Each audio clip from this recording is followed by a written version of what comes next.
Hello, Korean Church. My name is Pastor Sam. And I am Pastor Radona. First of all, we would like to express our deepest gratitude. And we thank you so much, Korean Church, for your love, for your sacrifice for us, United Disciples Church. Through you, through your love and sacrifice, we have come to experience the love of God. And we have come to know our Lord Jesus Christ more and more. And most especially, we would like to say thank you, Korean Church, for sending our Pastor Peter and Mom Sharon here in the Philippines. Through their lives, we were able to see how Jesus worked, how the Lord worked, and even the Holy Spirit. And we are very blessed because of their faithfulness. God is faithful, and that faithfulness is being transcended to their lives. Even the love of God, especially the gospel. This gospel became the foundation of UTC, and we are very thankful for that. The mission that was given to us is to share the gospel. And may you continually pray for us as we continue to share this mission, this vision to Baguio City, to the Philippines, and to whole world. Thank you so much. We love you, and we will continue to pray for you. Please pray for us as well.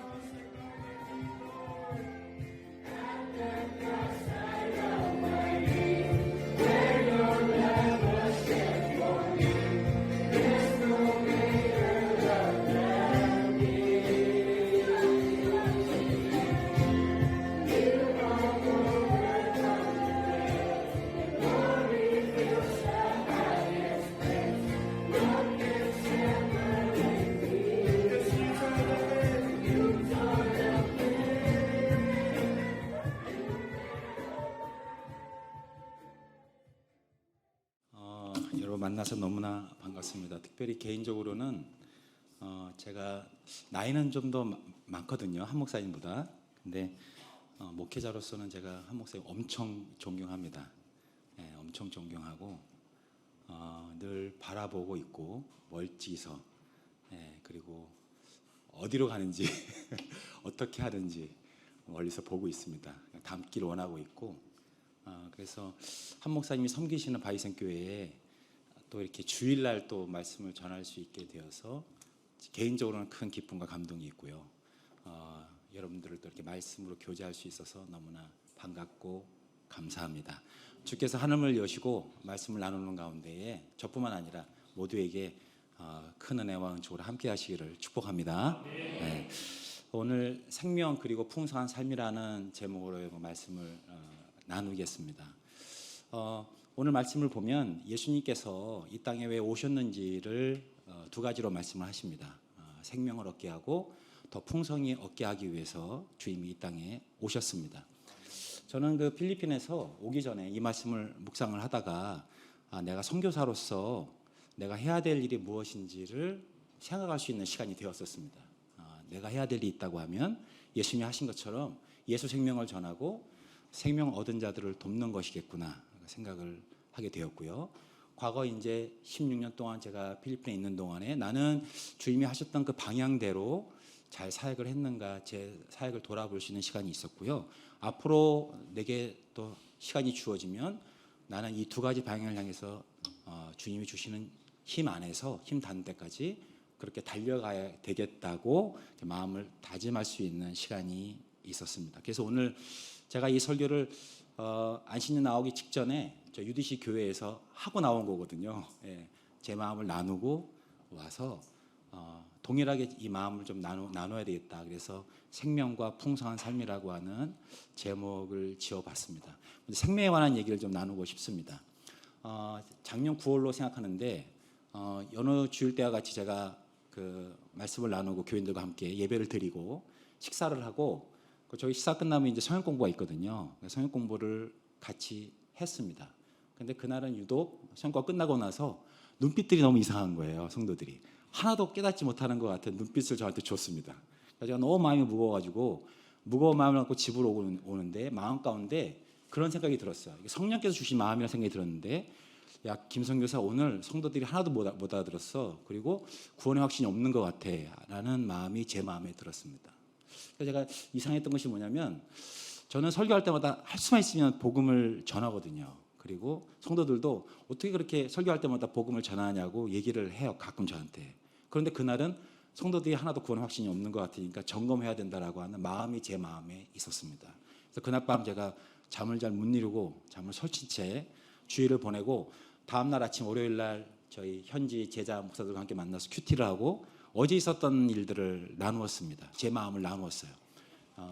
그리고 성령께서 이걸 원하신다라고 나누고 그래서 우리가 다 같이 코로나 기간이긴 하지만 온 성도들 다시 한번 만나고 복음을 전하고 구원을 점검을 해야 될 것 같다. 그래서 이렇게 마음을 정해서 그러면 저희 집에 살고 있는 마리라고 하는 자매감이 있었거든요. 그럼 우리 집에 살고 있는 아이부터 한번 해보자.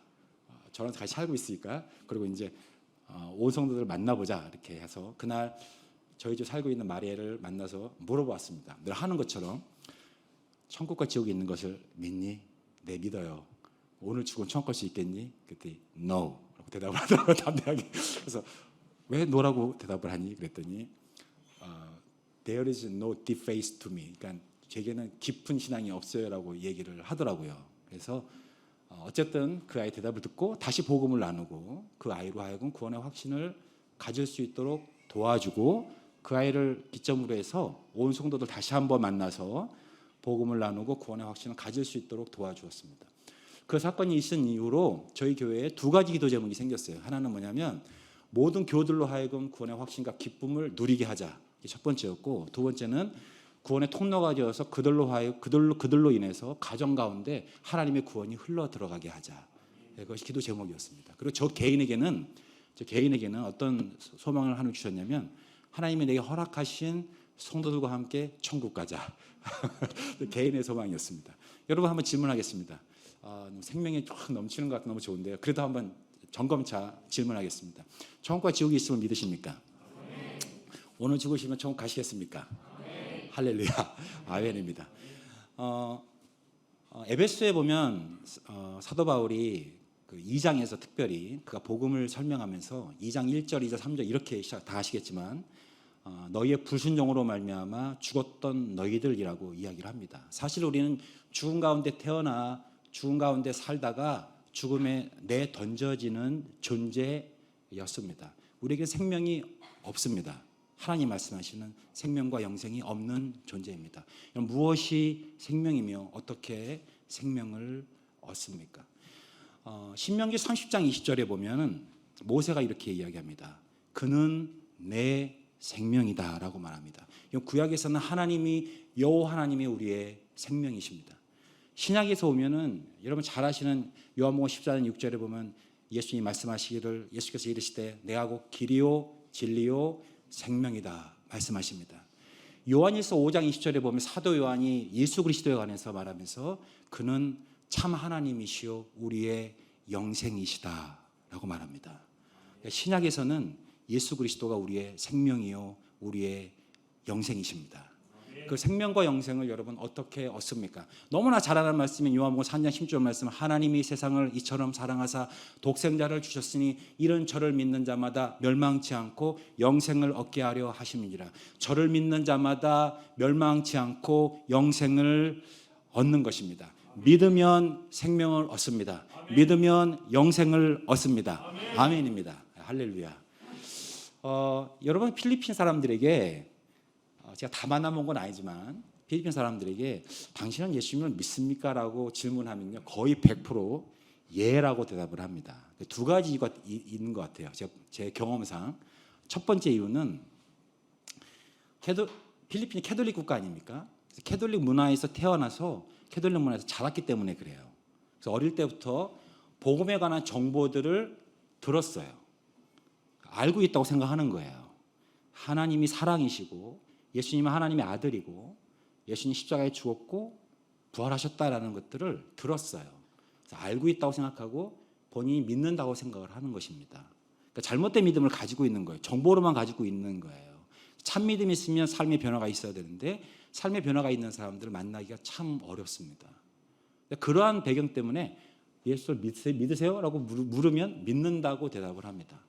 두 번째 이유는 동남아에 이렇게 있는 그 샤이 컬처 때문에 그들이 예라고 대답을 합니다. 샤이 컬처가 뭐냐 부끄러워하는 거거든요. 그래서 누군가가 질문을 하면 노라는 대답을 못해요. 부끄러워서 예라고 대답을 하는 것입니다. 그러니까 노라고 대답을 하면 질문하는 사람한테 상처를 준다 그래가지고 예라고 대답을 하는 거예요. 모르면 모른다 그래야 되는데 안다 그래요. 그래서 길을 물어보면 모르는데 저기라고 그래요. 가면 아닌데 또 물어보면 또 저쪽이라 그래요. 모른다 그래야 되는데 정말 이해를 할 수 없는 거예요. 네. 단기 선교를 이렇게 젊은이들이 한국에서 오면은 저한테 그래요. 선교사님 너무 좋다는 거예요. 밭이 복음 전하면 다 이해라 그러고 다 믿겠다 그러고 교회 온다 그러니까 부흥이 곧 왔습니다. 선교사님 너무 선교사님 너무 좋다는 거예요. 그 제가 하는 얘기가 있습니다. 살아봐 네가 여기서. 맞아요, 그럽니다. 교회를 개척하고 매일같이 나가서 이제 복음을 전해보면 모르니까 이 사람들 이해를 못하니까 다 믿는다는 거예요. 그리고 예수 영접하고 약속을 또 하고 저하고요. 다음날 만나기로 하고 약속을 하면 거의 안 옵니다. 안 오면 제가 또 여기 올라가지고 막 전화번호 막 하면 전화보다 다르고 또 바른 전화번호를 썼으면 또 1시간이나 2시간 있다 오는 거예요. 왔다가 인사하고 갑니다. 얼마나 바람을 많이 맞았는지 몰라요. 필리핀 사람 이해를 못 해가지고 제 안에 막 분이 막 쌓이더라고요. 야, 이런 나쁜 놈 이런 놈들이 있나 우선 막 이해를 못하는 거예요. 그러니까 지금은 조금 이해가 되는데 나중에 어떤 오래 계신 선교사님이 선교학자가 정의를 내린 그 동남아시아의 어떤 샤이 컬처에 관한 얘기를 하시면서 이 사람들의 예스에는 7가지 의미가 있다 그러더라고요. 7가지 중에 하나가 노예요. 그러니까 도무지 이해할 수 없는 겁니다. 그러니까 한 15년 이상 살아가지고 지금은 조금 이해가 가는데 또 그래도 지금도 이해를 못하는 것 같아요. 외국 사람은 참 이해를 못하는 것 같습니다. 근데 필리핀 사람은 어쨌든 예수를 믿냐 그러면 믿는다고 그래요. 다. 네. 여러분 예수 믿으십니까? 네. 여러분 믿는다는 것은 무엇입니까? 다 아시겠지만 요한복음 1장 12절 말씀 영접하는 자 곧 그 이름을 믿는 자들에게는 하나님의 자녀가 되는 권세를 준다고 약속하십니다. 예수를 믿는 것은 예수님을 영접하는 것이고요. 예수를 영접하는 것은 어떤 분을 영접하는 것입니까? 예수님을 주님으로 영접하는 것입니다. 로마서 10장 9절에서는 내가 만일 내 입으로 예수를 주로 시인하며 하나님께서 그를 죽은 자 가운데서 살리신 것을 내 마음에 믿으면 구원을 받을 것이다 말합니다. 구원을 받을 것이다 말하면 두 가지를 말하는데요. 하나님이 행하신 것을 믿으라.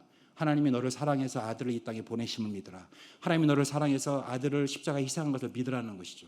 예수님이 행하신 것을 믿으라는 거예요. 너를 구원하기 위해서 너를 대신해서 그가 대신 죄인 되시고 대신 저주의 십자가에 달리시고 대신 고난받으시고 대신 피 흘리시고 대신 죽으시고 죽은 가운데 부활하신 그 사실을 믿으라는 것입니다. 거기서 끝나지 않고 내 입을 열어 예수를 주로 시인하면 구원을 받을 것이다 라고 말합니다. 여러분 2000년도 성도들은요 예수님을 주님으로 영접하여 구원을 받았습니다. 오늘날도 동일하게 누가 영생을 얻습니까? 예수님을 주님으로 영접하는 자들에게 하나님이 주시는 생명이 임하는 것입니다. 예. 근데 제가 왜 이런 말씀을 드리냐면 필리핀에 사역을 하다 보니까 이것이 교회에 가리워져 있는 것 같더라고요. 예수님이 주님이시다 이것이 사실은 성경의 핵심이요 복음의 핵심인데 그래서 신약 성경을 보면 예수님이 주님이시다 이것이 200번 이상이나 나오는데 교회에서는 이것이 가리워져 있는 것 같은 느낌을 제가 참 많이 받았습니다. 제가 한 예를 좀 들겠습니다.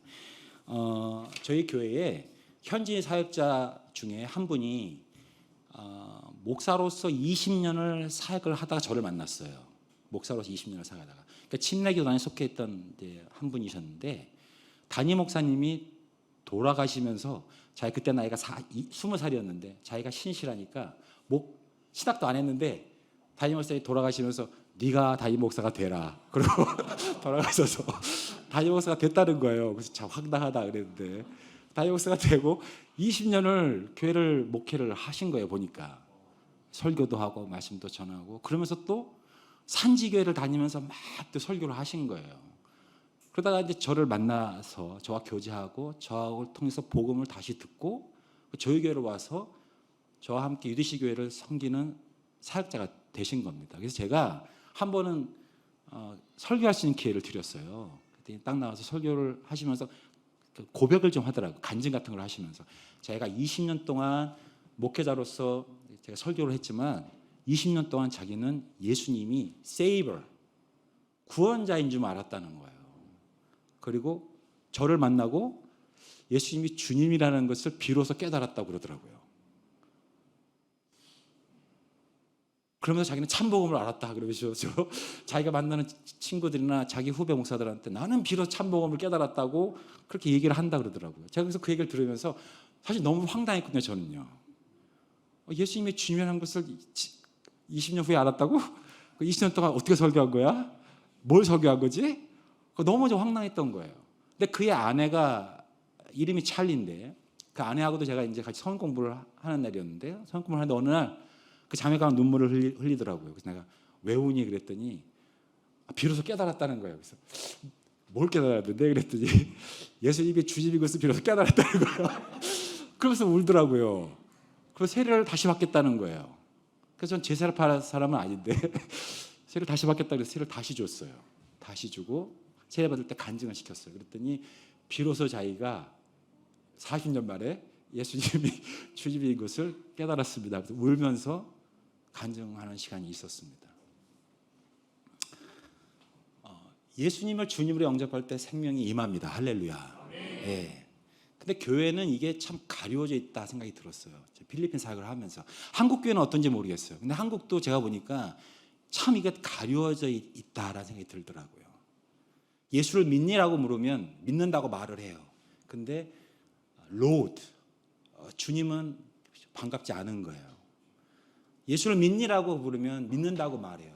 그런데 여전히 자기가 주인 되어서 살기를 원하는 거예요. 예수를 믿니라고 물으면 예수를 믿는다고 말해요. 이 땅에 살아가는 동안에 자기가 뜻하는 대로 원하는 대로 살고 싶은 거예요. 교회는 성도들의 그런 마음을 아는 거예요.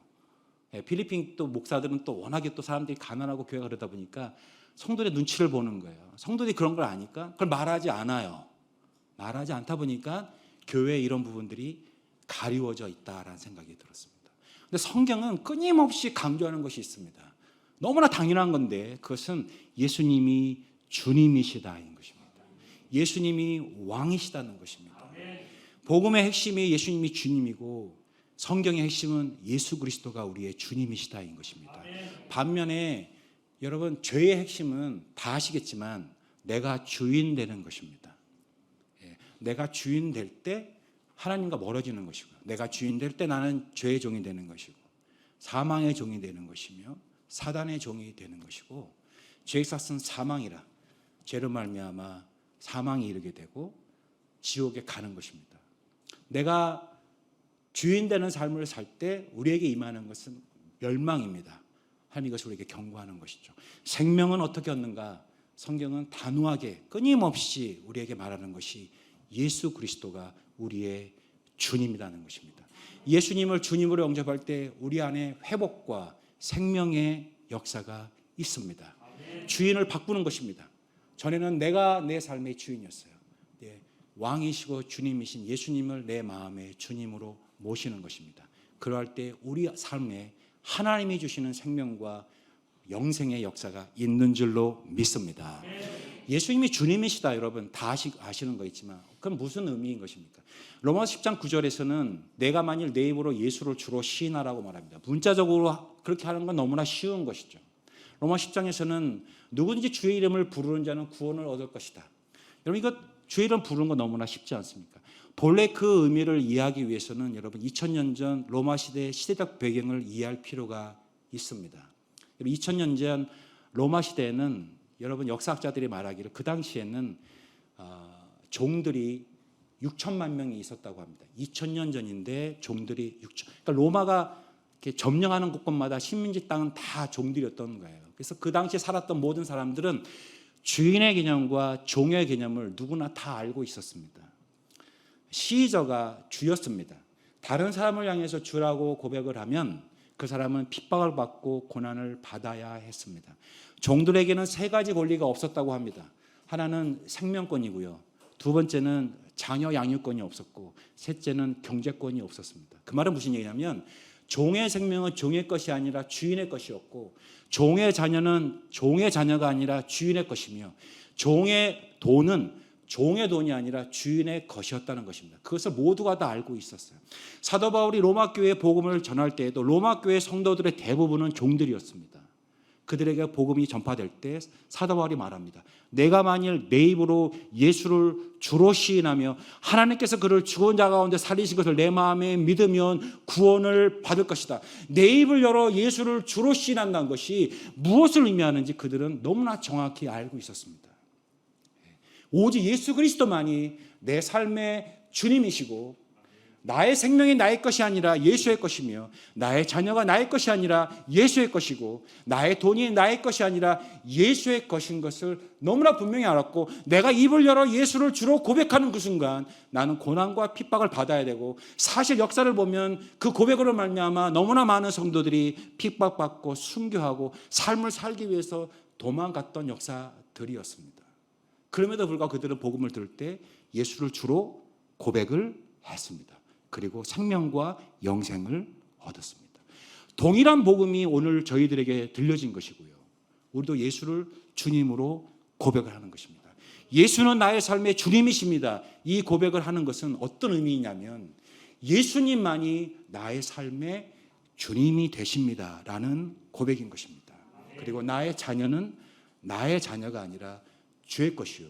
나의 생명은 나의 것이 아니라 주의 것이며 나의 경제는 나의 것이 아니라 예수의 것인 것을 고백하는 것입니다. 그래서 여러분 신앙은 여러분 내려놓는 것입니다. 저는 그렇게 생각을 합니다. 신앙은 내려놓는 것입니다. 예수를 주님으로 영접하여 그분 앞에 나의 것들을 내려놓는 것입니다. 그것이 신앙의 첫 출발입니다. 그런데 너무나 많은 부분들이 잘못됐고 오해하고 있다는 생각이 들더라고요. 신앙은 이렇게 예수 믿으면 복받아라고 하는 어떤 그런 의식 때문에 신앙은 소유하는 거야. 많이 소유하면 그것이 복이야. 많이 소유한 것을 자랑하는 것으로 너무 많이 오해가 됐다는 생각이 들더라고요. 여러분 신앙은 예수를 주님으로 영접하여 그분 앞에 그분을 나의 주님으로 고백하고 그분 앞에 나의 것을 내려드림으로 신앙이 시작되는 것입니다. 어찌됐든 간에 예수로 말미암아 세상에 복을 받기 위해서 교회를 왔다가 생명을 얻었으면 다시금 복음을 들으셔야 합니다. 그래서 우리의 첫 시작은 예수 그리스도를 주로 고백하며 그분께 나의 것을 내려드림으로 우리의 신앙이 시작이 되는 것입니다. 오직 의인은 믿음으로 말미암아 살리라 함과 같으니라. From first to last, 처음부터 끝까지 믿음으로 사는 것인데, 사도 바울이 로마서에서 말했던 그 믿음은 예수님은 나의 주님이시다인 것입니다. 그 신앙은 내려놓는 것입니다. 소유하는 것이 아닙니다. 다르게 말하면 신앙은 주인의 것을 누리는 것입니다. 여러분 참 신앙을 소유하시고 참 신앙을 가지고 주를 따라가시는 여러분 되시기를 주의 이름으로 축복합니다. 마태복음 13장 44절입니다. 천국은 마치 밭에 감추인 보화 같으니 사람이 이를 발견한 후 숨겨두고 기뻐하며 돌아가서 자기의 소유를 다 팔아 그 밭을 샀느니라. 여러분 잘 아시겠지만 마태복음의 핵심은 마태복음 13장 하나님의 나라입니다. 이 부분도 여러분 한국교회는 잘못됐다고 저는 생각을 하거든요. 저 역시도 잘못 배웠고 잘못 가르쳤다는 생각이 들더라고요. 돌아보니까. 그러니까 예수를 믿으면 천국 간다. 천국을 마치 장소로 이해하고, 그러니까 교회 오고 예배 드리면 예수 믿는 것으로 이해하고, 그것도 별개인데 이 땅을 살아가는 동안은 그냥 나는 예수를 믿어서 죽으면 천국 가니까 이 땅을 살아가는 동안은 내가 그냥 내가 원하는 대로 삶을 살다가 죽으면 천국 간다. 마치 보험을 들어오는 것처럼 그렇게 인식을 하고 너무나 많은 한국계 교인들이 그렇게 신앙을 갖고 있다 생각이 들었어요. 저도 잘못 배웠고 저도 잘못 가르쳤다는 생각이 들더라고요. 하나님의 나라입니다, 여러분. 성경은 하나님의 나라를 말합니다. 할렐루야. 여러분 나라는 잘 아시겠지만 백성과 땅과 영토와 주권이 있어야 되지 않습니까? 가장 중요한 건 주권입니다. 하나님 나라의 핵심은 하나님의 다스림입니다. 하나님의 통치인 것입니다. 그래서 하나님의 나라를 먹고 마시는 것이 아니라 하나님의 의와 평강과 기쁨이라. 하나님의 통치가 이루어지는 그곳에 하나님만이 주시는 하나님의 평강과 기쁨이 있는 것입니다. 예수를 믿는 순간 하나님의 나라가 우리 삶 가운데 임하여 하나님의 나라를 누리며 삶을 오늘 살다가 하나님 나라에 들어가는 것입니다. 누가 하나님 나라에 들어가느냐? 지금 하나님의 나라를 누리는 자가 하나님 나라에 들어가는 것입니다. 다르게 말하면 하나님 나라를 누리지 못하면 하나님 나라에 들어갈 수 없는 것입니다. 여러분 예수를 주님으로 삼아 그분의 통치와 다스림을 받으며 하나님의 나라가 여러분 심령 가운데 임하고 그것을 누리시기를 주의 이름으로 축원합니다. 그래서 하나님 나라의 핵심은 예수 그리스도입니다. 왜냐하면 그분이 왕이고 그분이 주님이기 때문에 그렇습니다. 그래서 감추인 보화는 예수 그리스도인 것입니다.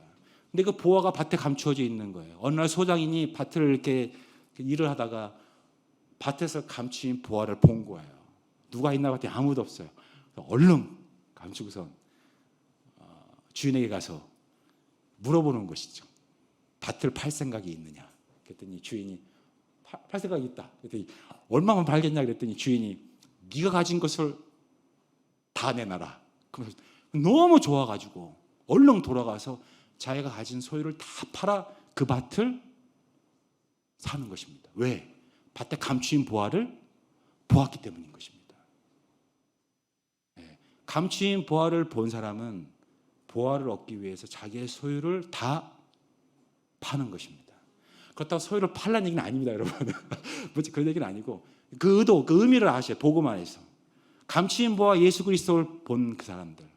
예수가 나의 왕이요 예수가 나의 주님이시오. 예수 안에 우리에게 주시고자 하시는 하나님의 생명과 영생이 있음을 아는 자들은 자기 소유를 그분 앞에 내려들어 그분을 나의 왕으로 주님으로 받아들여 그분을 얻는 것입니다. 할렐루야. 여러분 사도 바울은 빌립보서 3장 8절에서 이렇게 고백을 했습니다. 또한 모든 것을 해로 여기면 내 주 그리스도 예수를 아는 지식이 가장 고상함이 이남이라. 내가 그를 위하여 모든 것을 잃어버리고 배설물로 여김은 그리스도를 얻고라고 그가 고백을 했습니다.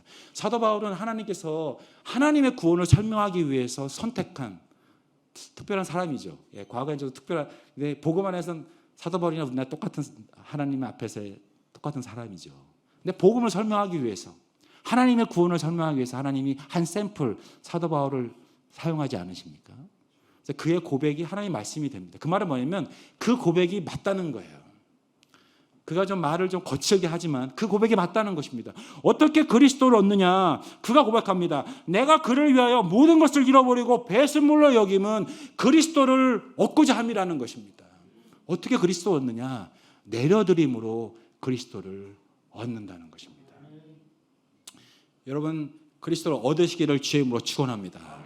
그분만이 나의 왕이요 그분만이 우리의 왕이십니다. 그분을 내 마음의 왕으로 주님으로 모시고 그분을 경배하며 그분을 경배하기 위해서 우리의 소유들을 주님 앞에 내려드려 예수 그리스도를 날마다 얻으시는 여러분 되시기를 주의 이름으로 축원합니다. 여러분, 예수를 얻은 사람들, 생명 얻은 사람들에게 나타나는 공통적인 특징이 있습니다. 그것은 변화입니다. 여러분, 변화는 분명하고 자연스러운 것입니다. 우리 안에 생명이 들어왔기 때문에 나타나는 변화입니다. 전에는 내가 주인이었는데 이제는 예수님이 내 삶의 주님이 되었기 때문에 나타나는 변화입니다.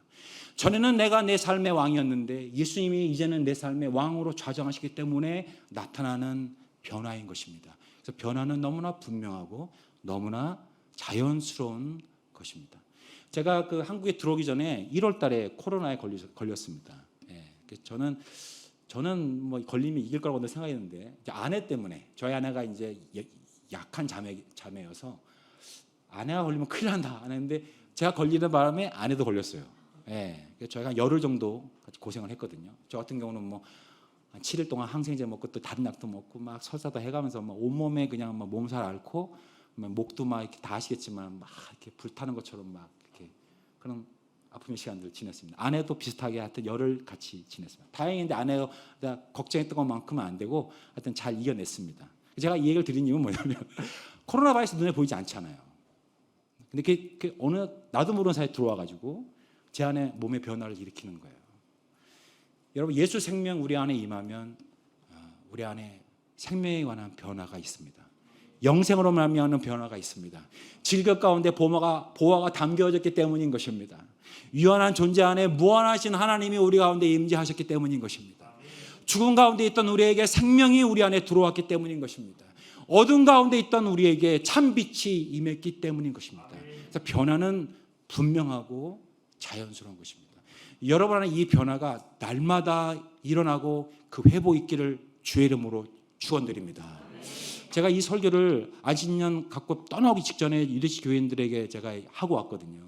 그러니까 제가 설교를 준비하다가 언뜻 떠올랐던 두 그룹의 사람들이 있었어요. 제 머릿속에. 제가 이렇게 돌아보면서 한 그룹은 장학생들이었습니다. 그러니까 이제 왜 떠올라면 제가 제 돈은 아니지 어쨌든 후원 받아가지고 나눈 거지만 하여튼 많은 돈이 간 사람들인데 돈이 갔기 때문에 마음이 가잖아요. 그런데 장학생들이 대부분 다 교회를 떠났어요.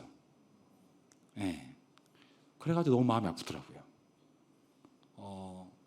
도움을 받았으니까 도와준 사람이 되라고 해서 한 건데 교회에서 도움을 받았으니까 교회를 돕는 사람이 되라고 4년을 막 이렇게 꾸준히 장학금을 줘서 했는데 4명이나 교회를 떠났어요. 근데 교회를 떠날 때 그냥 떠나지 않잖아요. 목사 욕하고 떠나잖아요. 욕하고 교회 욕하고 막 떠나잖아요. 너무 마음이 힘들었어요. 너무 마음이 힘들고.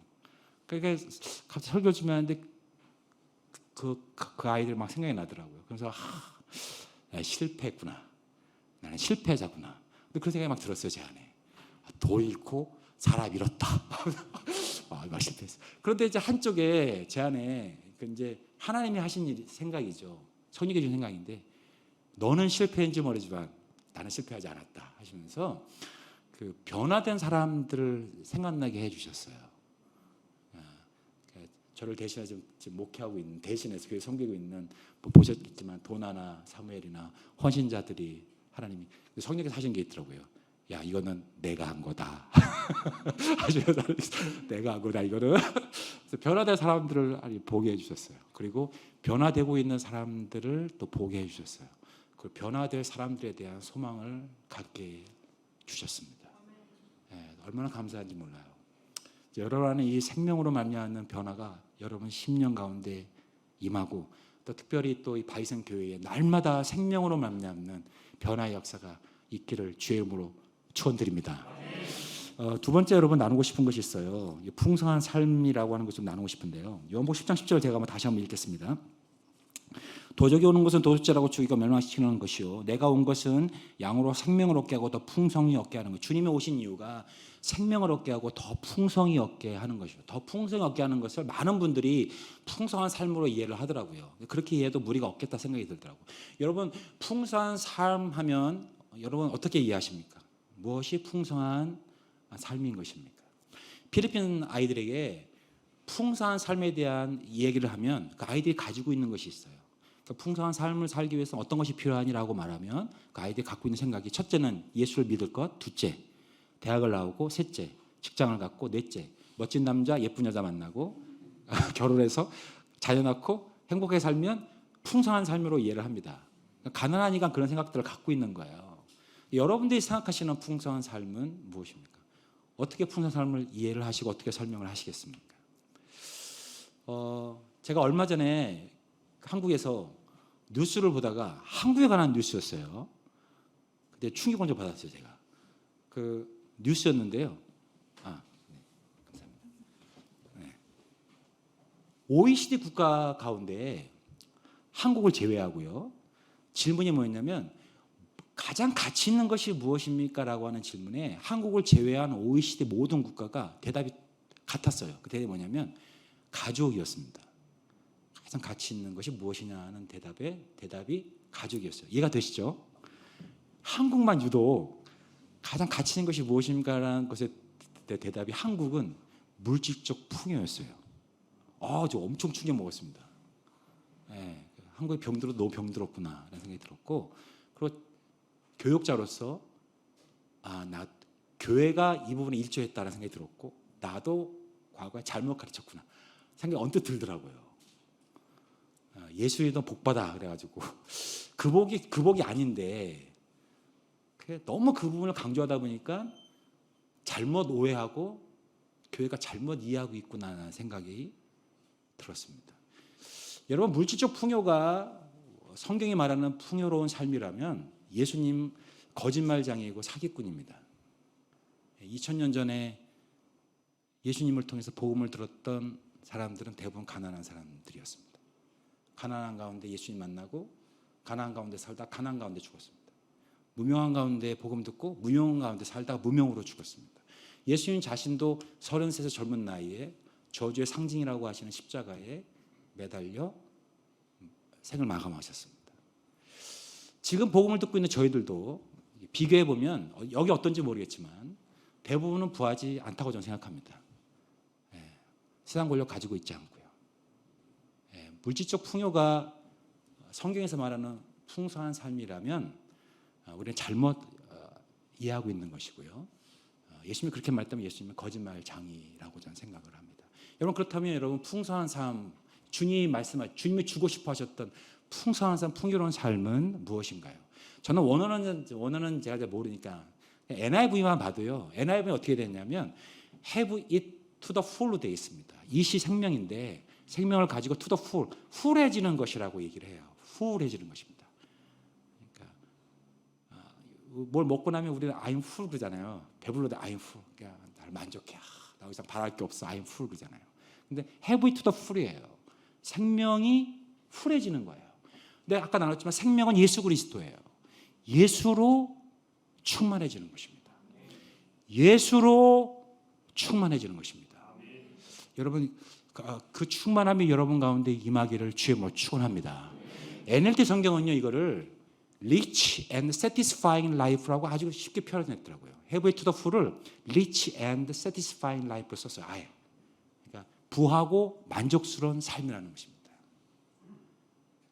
아멘. 제가 어저께 그 나의 해방일지를 하루 종일 봤거든요. 그 연미정 씨가 얘기하잖아요. 나를 추앙해. 그 단어가 아주 확 와닿더라고요. 나를 추앙해. 여러분 그거 아시나요? 그 추앙이라는 단어를 그 연미정 씨가 그 드라마에서는 그렇게 해석을 하더라고요. 그건 응원하는 거고 그 다음에 너는 할 수 있어 막 이렇게 해주는 거라고. 제가 생각해 보니까 하나님이 여러분들을 추앙하셨어요. 그 사랑으로 말미암아 죄 백성 되셨잖아요. 그리고 그 사랑이 오늘도 한결같이 부어지는 거예요. 사랑으로 말미암아 하나님과 자녀가 되어서 자녀로 어떻게 사느냐? 하나님의 사랑으로 살아가시는 것입니다. 예수 생명으로 말미암아 하나님의 자녀가 되었죠. 예수 생명으로 사시는 거예요. 예수님이 여러분들을 추앙하신 것입니다. 그러니까 추앙이라는 단어를 그려놓고 보면 우리가 말해야 돼요. 나는 하나님을 추앙합니다. 나는 예수님을 추앙합니다. 그때 여러분 리치하고 세티스파이한 라이프가 우리 가운데 임하는 줄로 믿습니다. 아멘이죠.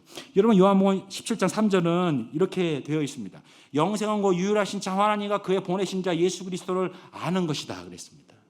여러분 예수를 믿을 때 영생을 얻잖아요. 영생이 예수 그리스도잖아요. 그런데 요한복음 17장 3절에서는 예수를 아는 것이 영생이라고 말을 합니다. 이 세 가지를 좀 이렇게 연결할 필요가 있어요. 예수를 믿으면 영생을 얻습니다. 영생은 예수 그리스도예요. 그 영생 얻은 이후에 무엇을 해야 되느냐? 예수를 아는 것입니다. 예수를 아는 것입니다. 지식으로 아는 것을 말하는 것이 아니라 그분을 경험으로 아는 것입니다. 삶으로 아는 것입니다. 그와 동행하는 것입니다. 그 신앙은 그리스도와의 동행인 것입니다. 그리스도와의 교제인 것이 신앙인 것입니다. 생명으로 시작해서 생명을 누리는 것입니다. 영생으로 시작해서 영생을 누리는 것입니다. 하나님의 나라가 우리 삶 가운데 들어와서 하나님의 나라를 누리며 살아가다가 하나님 나라에 들어가는 것입니다. 예수로 시작해서 예수와 동행하는 것이 우리의 신앙인 것입니다. 그러한 삶을 사시는 여러분, 그 바이센 교회가 되시기를 주님의 이름으로 축원합니다. 여러분 제가 팬데믹 기간 동안에 저희 만나지 못하니까 저희 필리핀 교우들과 함께 큐티를 날마다 했거든요. 큐티를 할 때 이제 저희 안에 있었던 목표는 신약을 끝내고 오는 거였는데 제가 한 절반 정도 끝내고 왔어요. 큐티 할 때마다 제가 교우들에게 리더들이죠, 헌신자들에게 묻는 게 있습니다. 뭘 묻냐면 예수 믿으면 세상적 복을 받냐? 제가 늘 물어요. 왜 이렇게 묻냐면 이 사람들이 가난하니까 아예 픽스가 돼 있어. 딱 그렇게 예수 믿으면 복 받아. 예수 믿으면 세상에 복을 받아.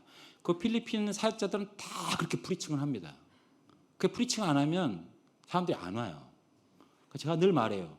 그거 예수 믿으면 세상 복을 받는 그거는 우상숭배야. 예수가 수상이 되면 그건 우상숭배야. 예수는 우리 삶의 목적이야. 예수는 생명이야. 그분을 누리는 거야. 늘 말해요. 그래서 큐티할 때마다 늘 말해요. 큐티하면 같이 말씀 묵상하잖아요. 말씀 묵상하면서 혹시 한 번이라도 본 적 있냐? 신약성경에 예수 믿으면 세상에 복을 받는다. 있냐? 제 말은 없기 때문에 묻는 거거든요. 그래서 제가 혹시나 또 이 설교 준비하다가 혹시 있나 싶어 저도 두려워가지고 얼른 막 찾아봤어요. 근데 히브리서 6장 14절인가 그 말씀이 있긴 하더라고요. 너를 복 주고 복 주며 번성케 하고 번성케 하리라. 여러분 다시 말하겠지만 복은 예수 그리스도입니다. 생명이 예수 그리스도요, 영생이 예수 그리스도요, 풍요로운 삶이 예수 그리스도요, 복이 예수 그리스도입니다. 우리는 복의 통로로 부름을 받은 것입니다. 여러분 복의 통로이십니다.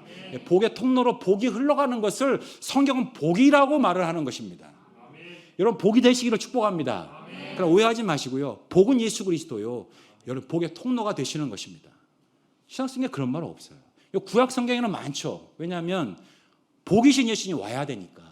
고대 세계에서는 여러분 가난하면은 자신을 못 지키고 가족을 못 지키니까 아브라함 라인을 타서 예수님이 오셔야 되니까 생명이 오고 영생이 오고 풍성한 삶이 오고 복이 오셔야 하기 때문에 하나님이 아브라함 라인을 실제적인 세상에 복을 주신 거예요. 왜냐하면 예수님이 오게 하기 위해서인 것입니다. 예수님이 오셨어요. 할렐루야. 그분이 우리와 함께 하십니다. 그분이 생명이고 그분이 영생이며 그분이 풍성한 삶이고 그분이 우리의 복이십니다. 저의 복이고 여러분의 복이신 것입니다. 하나님이 여러분들을 복의 통로로 부르셨습니다. 그러므로 우리가 해야 될 일이 있다고 마지막으로 나누고 싶은 것이 있는데 그것은 복의 통로임을 깨달아 복을 나누시는 것입니다. 여러분을 통해서 예수의 복이 흘러가기를 축복하고 바이센 교회를 통해서 생명과 영생과 풍성한 삶이신 복이신 예수님이 흘러가게 되기를 주의 이름으로 축복합니다. 창세기 12장 2절 3절을 보면 하나님께서 아브라함을 부르시면서 이렇게 말합니다. 너는 복이 될지라 땅의 모든 족속이 너로 말미암아 복을 얻을 것이다 라고 말씀합니다. 아까 제가 말했지만 복은 예수 그리스도인데 하나님께서 아브라함을 지목하지 말고 또 갈라디아서 보면 아브라함의 유업이 우리의 유업이라고 말씀하지 않습니까? 그러니까 우리를 향해서도 복이라고 말씀하시는 것인데 복은 예수 그리스도예요. 네, 복의 통로인 것입니다. 마태복음 5장 14절에서 예수님이 제자들에게 너는 세상의 빛이라고 말씀하시지 않습니까? 요한복음 8장 12절에서는 예수님이 내가 참 빛이다고 말을 해요. 우리는 빛이 없죠. 빛이 없는데 예수님을 받아서 빛을 받아 세상 가운데 빛을 전하는, 빛을 발산하는 자로 부름받은 것입니다. 세상은 우리를 통해서만 빛을 보는 것입니다. 빛의 통로죠. 그래서 주님이 우리에게 너는 빛이라고 말씀하신 것입니다. 세상이 예수라고 하는 복을 얻는 것은 복의 통로를 통해서만 얻는 것입니다. 그래서 여러분들이 복인 것입니다. 복의 통로로 부으셨습니다. 여러분의 삶을 통해서 예수가 흘러가게 되시기를 주의 이름으로 축복합니다. 예.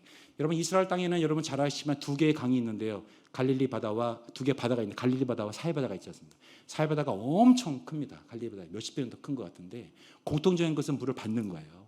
다른 것이 있다고 하면 사해 바다는 물을 받기만 합니다. 갈릴리 바다는 끊임없이 나눠주는 거예요. 받아서 나눕니다. 사해 바다는 엄청나게 큰 바다이긴 하나 생명이 살 수 없는 바다인 것입니다. 갈릴리 바다는 물을 받아 끊임없이 물을 나누어 주므로 거기에는 풍성한 생명의 잔치가 늘 있는 바다인 것입니다. 물이 고이면 썩습니다, 여러분.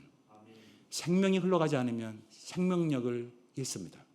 하나님이 이스라엘을 그 온 나라에 온 세상에 제사장 나라로 부르셨는데 그들이 사명을 잃고 빛의 통로로 복의 통로인 것을 잊어버리고 나누지 않습니다. 역사가 말합니다. 그들은 망했습니다. 복의 통로로 하나님 우리를 부르셨어요. 끊임없이 나누실 수 있는, 먼저 무엇보다도 그 생명을 마음껏 누리시고 생명이 여러분에게 넘쳐나서 자연스럽게 그 생명이 흘러가신 통로가 되시기를 축복합니다. 저의 이야기를 좀 잠깐 하겠습니다. 저는 선교사로 지금 나가서 15년 이상 있지만 저는 한 번도 선교사의 꿈을 가져본 적이 없었던 사람입니다. 어떻게 선교사 나간다고 질문하시는 거죠 지금? 한 번도 선교사 꿈을 가져본 적이 없는데 저희 아내가 이제 선교 헌신자였어요. 근데 아내를 어떻게 우연찮게 만나가지고 제가 아내를 첫눈에 좋아해가지고 두 번째 만날 때부터 제가 아내한테 결혼하자고 그랬습니다. 그 아내가 자기는 선교 헌신된 사람인데 선교 헌신하고 선교사와 결혼하고 싶다고 얘기를 하더라고요. 그래서 제가 바로 말했어요. 선교사 할게. 선교사 하면 되지 뭐. 선교사 한다 내가. 그랬어요. 그때는 저도 그냥 그런 거 없이 결혼하면 되지 뭐 그냥 이렇게 해서 그래서 한다. 근데 참 신기한 거 하나님은요 참 정확하신 것 같아요. 너 그때 그 말 했잖아. 그게 울림이 되는 거예요 제 안에서. 떠나가야 되는데 내가 언제 그걸 말했어? 막 그래야 되는데 너 그때 그 말 했잖아. 너 그때 그 말 했잖아. 막 내 안에 울림이 있더라고요. 또 하나 제가 이렇게 설교를 준비하면서 한번 생각해봤어요. 제가 이제 은혜를 받고 제 삶을 헌신하겠다고 저 앞에 했을 때 제가 했던 일이 있습니다. 주님 앞에서. 그게 뭐냐면 매주 토요일이면은 별일 없으면 제가 노방전도를 했었어요. 과거에. 그래서 뭐 석촌호수나 아시아공원이나 신천역에 가가지고 찬양전도도 혼자 하고 막 이렇게 별일 없으면 하여튼 노방전도를 했습니다. 그때는 의무감으로 했어요. 의무감으로. 마음으로 그냥 비가 오나 눈이 오나 해야지 하고 했어요. 근데 참 뒤를 돌아보니까 그때 그것을 성령님이 기쁘게 보셨다라는 생각이 들더라고요. 그래서 너 그래 그럼 선교지 가서 더 많은 사람들에게 그 복음의 통로가 되라.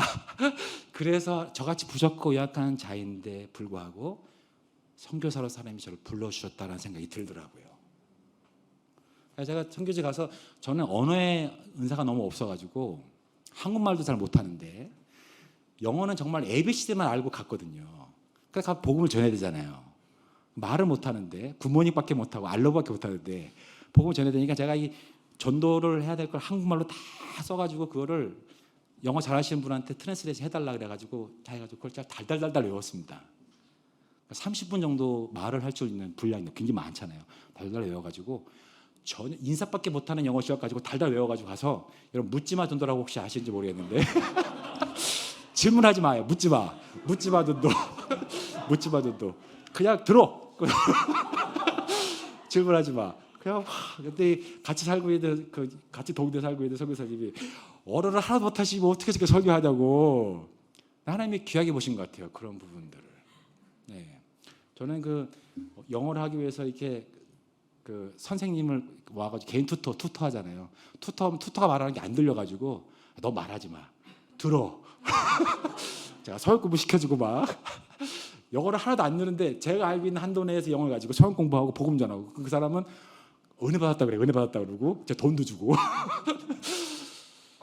저 같은 사람도 하나님이 쓰시더라고요. 예. 여러분 나누시기를 주로 축복합니다. 예. 하나님이 귀한 영광으로 여러분을 부르실 줄로 저는 합니다. 자, 아들 얘기를 좀 할게요. 유도시 교인들은 지금 다 일주일에 2번 정도 노방전을 꾸준히 나가고 있습니다. 같이. 저는 삼형제의 아빠입니다.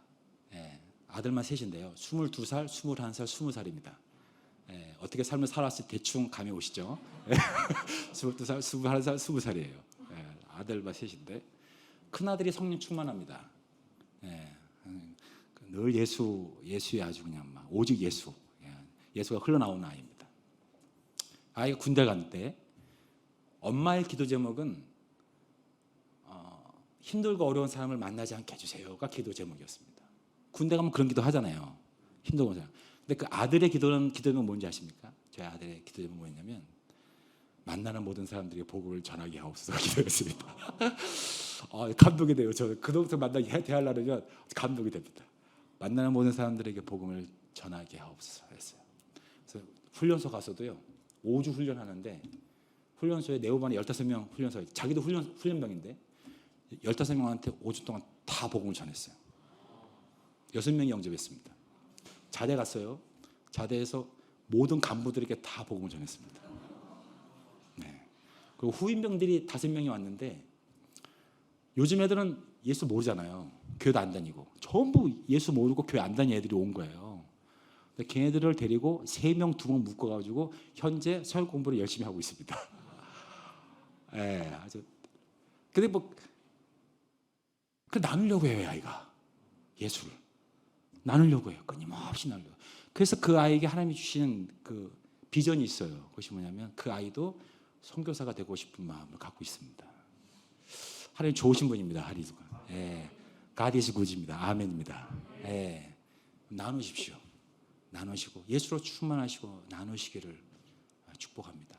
하나님이 거룩한 그 기대와 거룩한 비전을 여러분과 저는 이 바위생 교회에 갖고 있다고 생각합니다. 충만하시고 나누십시오. 제가 이렇게 교회 권사님들을 만나서 이렇게 같이 안신년이니까 서로 위로를 나누잖아요. 근데 교회 권사님들이 그런 얘기를 하시더라고요. 자녀들에 관한 얘기를 하시면서 그 선교사님 포기해야 될 것 같아요. 이제는 아닌 것 같아요. 그러는 거예요. 한국적인 분위기가 너무나 젊은이들이 교회를 안 다니고 예수를 안 믿으니까 기존에 다녔던 애들 다 교회를 떠나는 거예요. 그래서 엄마로서 자녀에 대해서 이제 아닌 것 같아요. 포기해야 될 것 같아요. 그런 얘기를 하더라고요. 그러시면 안 된다고 그랬어요. 기도하시라고. 기도 놓지 마세요. 기도 놓지 마시고 통로로 부름받으시면 끊임없이 그 통로로서 예수를 나누십시오. 그 아이가 예수를 접할 수 있도록 할 수만 있으면 교회를 데리고 오시고 포기하지 마시고 기도하십시오. 그러면 하나님의 때에 권사님으로 말미암아 그 생명이 흘러갈 것이라고 제가 나눴습니다. 필리핀 아이들에게 우리 기도해야 하면요. 제가 늘 그 외치는 성경구절이 있어요. 주 예수를 믿으라 그야만 너와 내 집이 구원을 얻을 것이다. 너희가 왜 예수 먼저 믿게 된지 아니? 너로 말미암아 너희 가정이 구원받기 위해서야. 너로 말미암아 너희 친구들이 구원받기 위해서야. 하나님 너를 구원의 통로로 부르셨어.